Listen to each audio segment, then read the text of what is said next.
I want to talk to you all about the strange fruit that's been happening to black women and black men. And I had to think if I wanted to go back down this road and have this conversation. And that is because I made a video the day after the election in 2024, and it was called for black women to be prepared because they're about to act a fool. If I can find that video or find a way to link it, I'll add it to the section so that you can go back and review it. But when I made that video, it was a lot of people in the comment, especially black women, talking about be careful or be mindful. You bring about what you wish for. And I was simply sharing my experience that I went through during my 6 years of living in Austin, Texas, and what happened to me in the middle of rush hour traffic from out of nowhere. Caucasian man, like, basically was chasing me down the street. We were in traffic and screaming out the window, "Black bitch." And I was being chased, right? But I thought it was important that we talk about this again. And let me first start off by saying to the families that are going through this, my deepest condolences. And this is something that no family should have to ever experience. I want us to get real about starting to have conversations where it becomes normal, where we are telling each other, black women, I need you to start carrying some type of protection. Go to the range. Make it a girls' night out. Get some lessons. Have your father or your boyfriend or your husband teach you how to use that protection. Have a system set up that you're taking different ways home. Don't go the same way all the time. And don't get caught up into being dependent on that GPS system. Know your directions, know landmarks, know items in case you have to call somebody. You can tell them what you passed, what store it was by, what was a major cross street. That is important.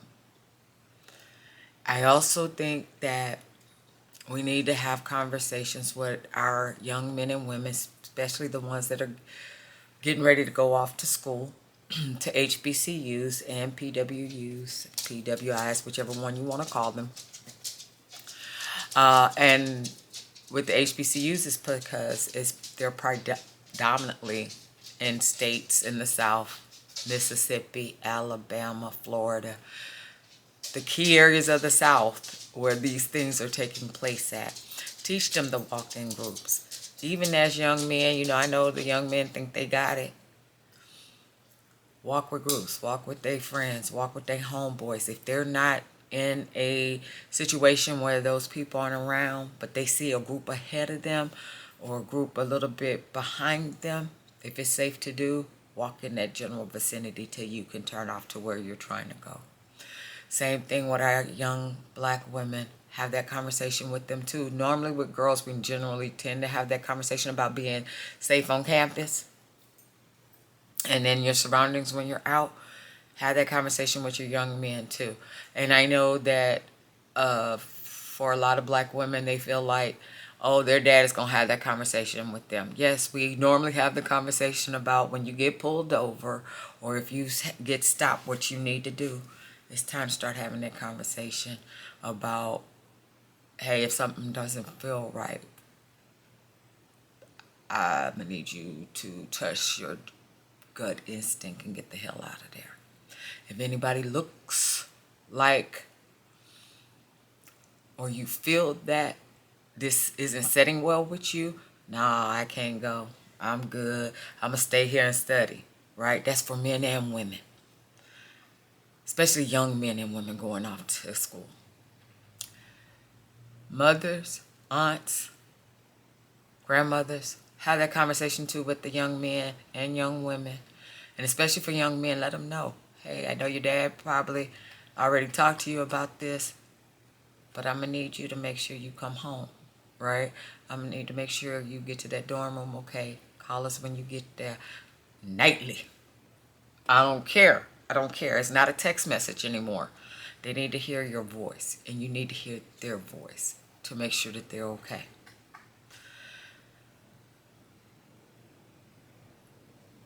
I want us to start creating a community. Back when I was growing up, my grandma help raise us, and we could be in the neighborhood. Oh Lord, everybody knew you, right? And that's not a joke. That really is. We've all used that as a joke. That's really what has happened. Everybody knew us, right? When you were in your community, it's time for us to get back to that, because people are so caught up now with, don't say that to my child, don't talk that way to my child. And it's not anything on your parenting.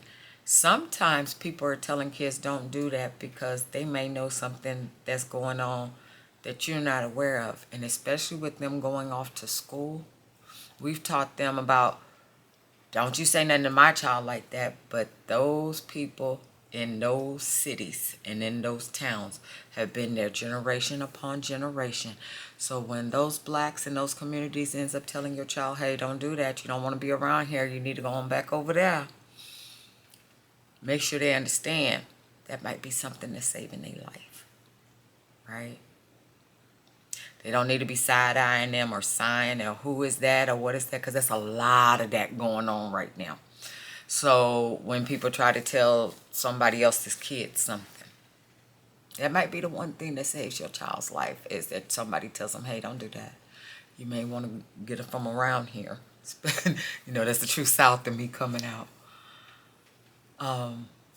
And make sure everybody has their 360 app where they know where they are. Make sure they have their locators on their iPhones. But sometimes you're in areas where you just, signals go out. That's why it's important that we're telling them it's not just about texting anymore. When you get where you're going, you need to call us. If you're going out with some friends, let us know who it is, right? Even for women in general, because we are on that list officially.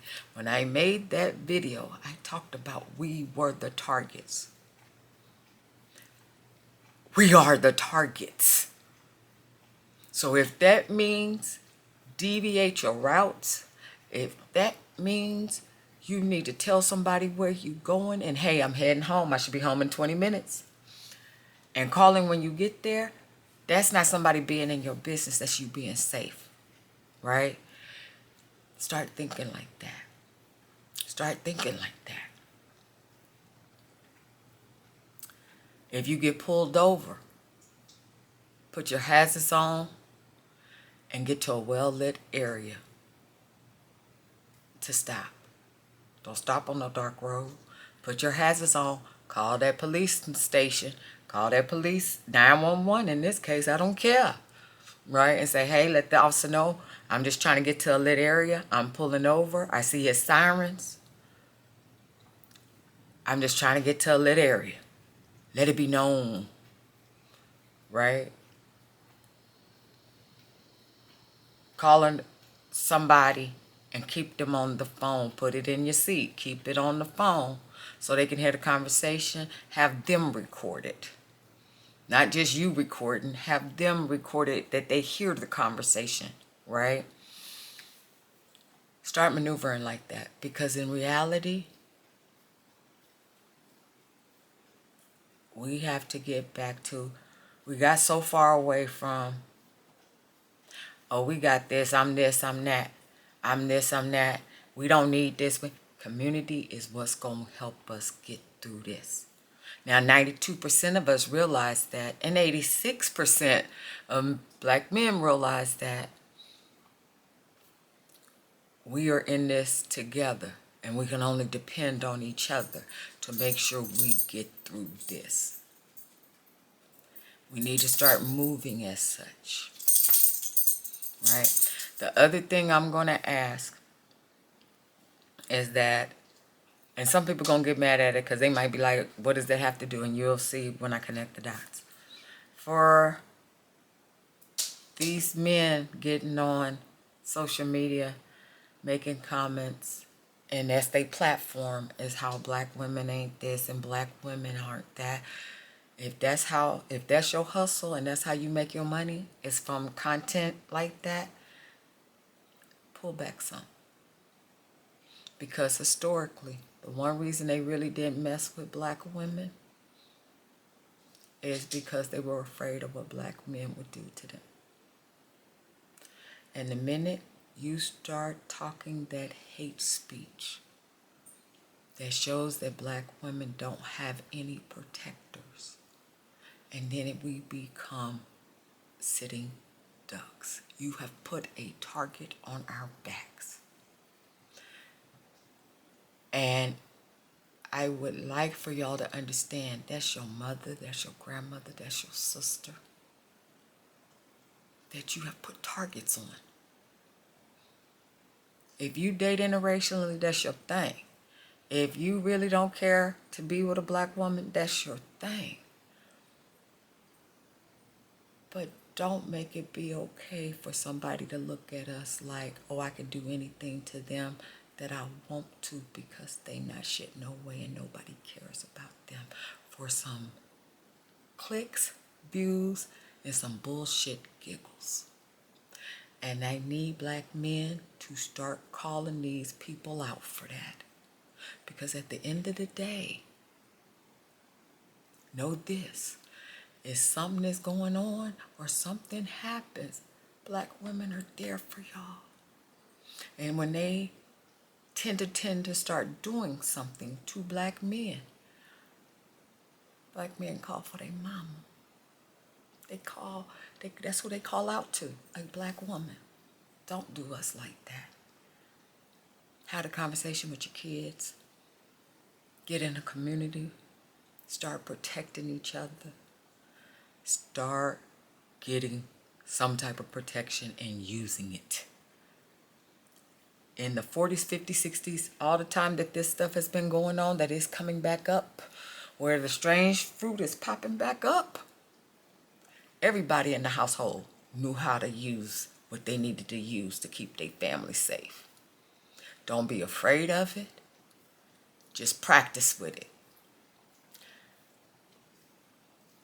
When they become of an age where they can learn how to use it, get them to a range. I'm talking about 16, 17. I ain't talking about them 12, 13. Them babies they not there yet. Another thing, when you're going out on dates or hanging out with friends, if they all don't look like you, stay your ass at home. Right? Did y'all see the video where the young black girl was on the date and she was jogging? And the guy she was on the date with, it was like their first date or something. He had took off and he's running up ahead of her. And he makes the comment to her, oh, yeah, this is the spot I was going to kill you at. And they were jogging in some secluded spot. And then he sees that she's recording. It was on social media.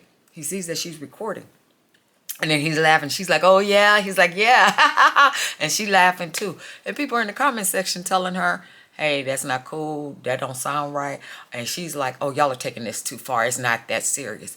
I know we think babies are smart. And they are. They got some good book sense. But some of these babies, some of these young folks that we done raised, they ain't got common sense smart. Or the other little black girl that had all her, she was at all her friends' house and all of them were Caucasian and she was the only black girl. And they were all been drinking. I guess they put something in her drink or they did something to her. She passed out. They jumping on her head, talking about I can't stand her.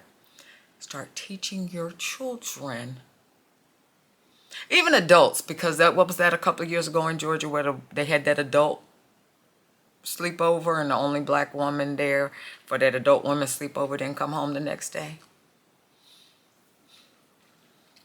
Trust your instincts. I don't care how good a friend they are. People get pack mentalities. And so if one do it, they all do it. That's all I'm going to say about that. But have that conversation. Start thinking like that. Start maneuvering like that. Make sure you get home. Make sure your children get home. Have the conversations. Have this tough words and conversations so they know it's happening and to be aware. They picking us off. And the only way we can stay protected is to get back real tight in our community. Okay? I want to thank y'all for watching. I hope this was helpful to people. Let me know. This is the Simply Slay Life podcast with Chelle.